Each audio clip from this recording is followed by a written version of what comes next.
Some of it was dog whistle racism. 1,000%. It's essentially white identity politics. That works for Republicans. Education, right, which is code for white parents don't like the idea of teaching about race. The real ominous thing is that critical race theory, which isn't real, turned the suburbs 15 points to the Trump insurrection-endorsed Republican. The Delta variant of Trumpism. In other words, Youngkin, same disease, but spreads a lot faster and can get a lot more places.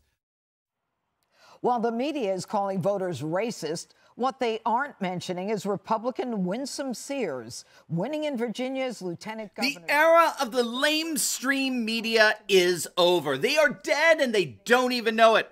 We're going to take a look at precisely what's behind the mainstream media's demise, and with the help of Tucker Carlson, we're going to see why we can be absolutely certain that the days of the dominance of the liberal media have indeed come to an end. You are not gonna want to miss this. Greetings, everyone. Dr. Steve here with you. Great to be with you. As always, I am your daily fake news antidote. As each and every day, we provide patriotic analysis to help you to think better so you can feel better in these crazy and turbulent times. So if you haven't already done so, you know what to do. Make sure to smack that bell and subscribe button. And also, we have officially sold out of general admission tickets to this weekend's Patriot Live virtual event on the 12th and 13th. But we've got several duplicate spots we're making available. But again, there are only a few. So if you want to hang out online with Senator Doug Mastriano and other amazing patriots this weekend, you gotta hurry. We're literally trying to squeeze in as many of you as we can. So don't wait another second. Click on that link below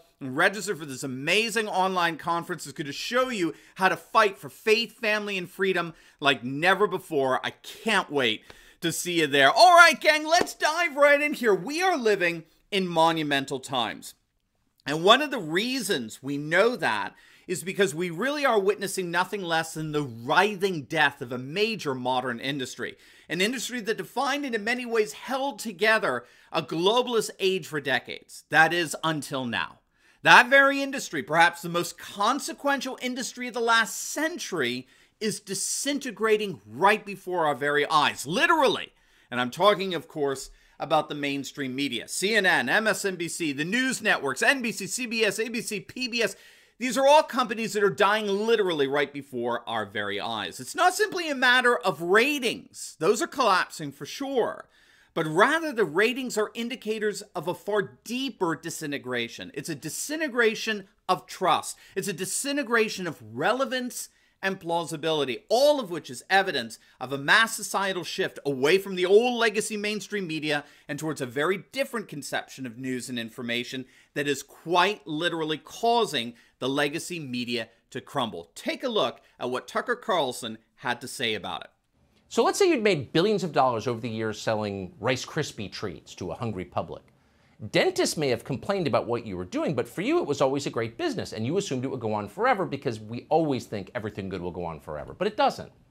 Over time, consumers started to figure out that a marshmallow coated with breakfast cereal, not a very healthy food option. It tastes great at first, eat enough and it starts to make you feel sick. So they began to buy less of what you were selling. Following this? How would you react to that? Well, if you were smart, you'd probably just rebrand. You'd change the color, you'd throw in some vitamin additives, you'd rename the product. You might call it Crunchy Kale Treats or Healthy Life Nutrition Bars. You'd have figured out that people don't want sugary garbage, they want something that's good for them, so you would sell it to them. That seems like a pretty rational choice. What you probably wouldn't do if you were selling Rice Krispie treats to a rapidly shrinking market is convince yourself that you were not in the snack food business, but instead on some kind of mission from God. You would not claim that eating marshmallows is a vital moral imperative. You would not attack your own consumers for preferring something else. You would not denounce them as morons or racists for eating less sugar. You wouldn't try and ban the Atkins diet, make keto illegal. That'd be insane. You'd go bankrupt if you did that. And yet that's exactly what the legacy media have decided to do as they face extinction. They've amped up the moral outrage. They've turned the self-righteousness all the way up to 11. And above all, they've pretended that nothing has changed. and that Donald J. Trump still strides the horizon as a great orange colossus who threatens the very existence of this fragile nation. All right, so Tucker's analogy nails it here. If we want to understand what's happening with the mainstream media today and their collapsing ratings, we have to understand that the very way that they've been doing news for the last several decades is growing increasingly irrelevant for more and more people across the globe.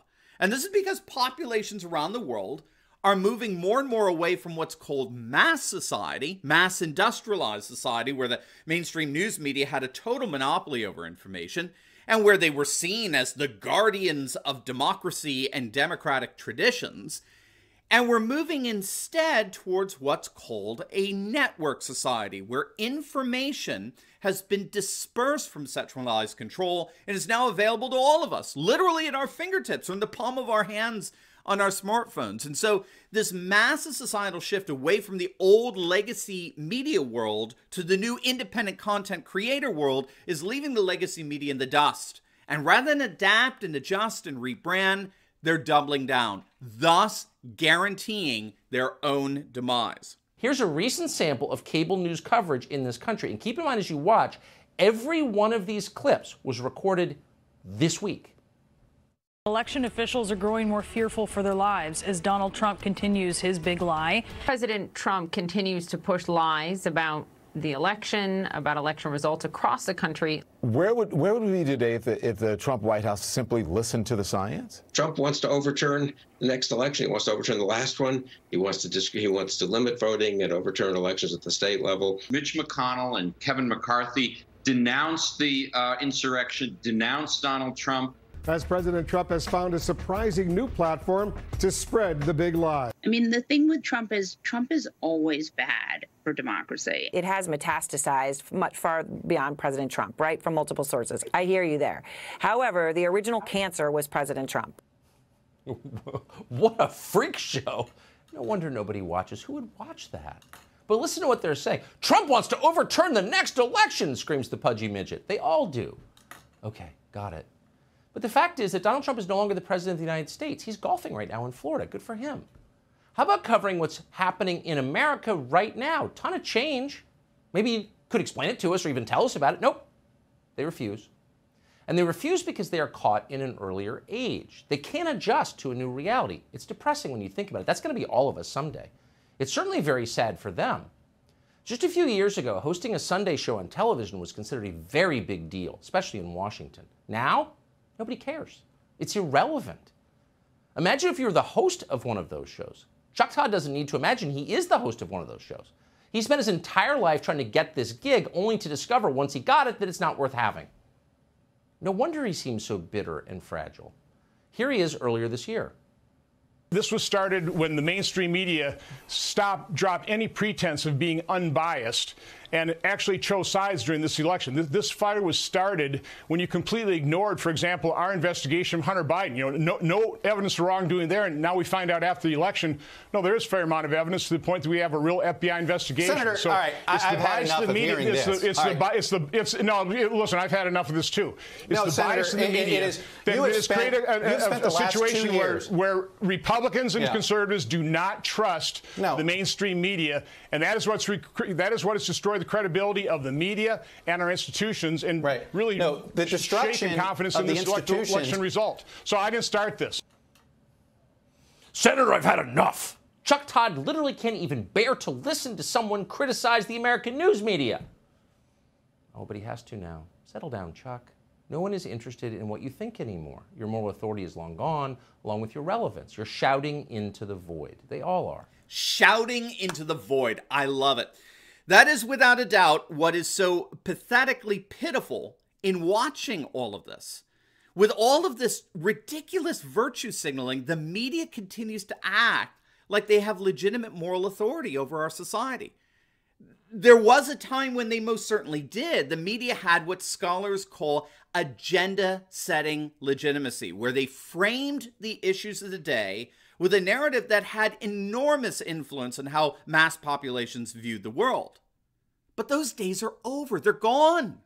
And so the media has turned into basically a mass babbling idiocy that still acts like the majority of populations take them seriously. And then reality keeps imposing itself on them through their abysmal ratings. The ratings have literally collapsed for the whole of the legacy media, which is a grim reminder that their old world of agenda setting is indeed waning. And so what are they doing in response to that?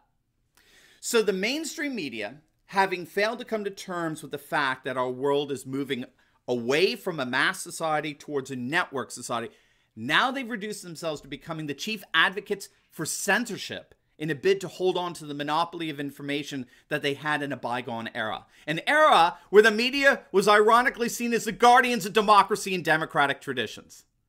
I mean, the irony simply couldn't be more ridiculous. In the name of restoring their position as the caretakers of democracy, the mainstream media have become the chief advocates for mass censorship. The wonderful news is that the jig is up. The era of mass media is over.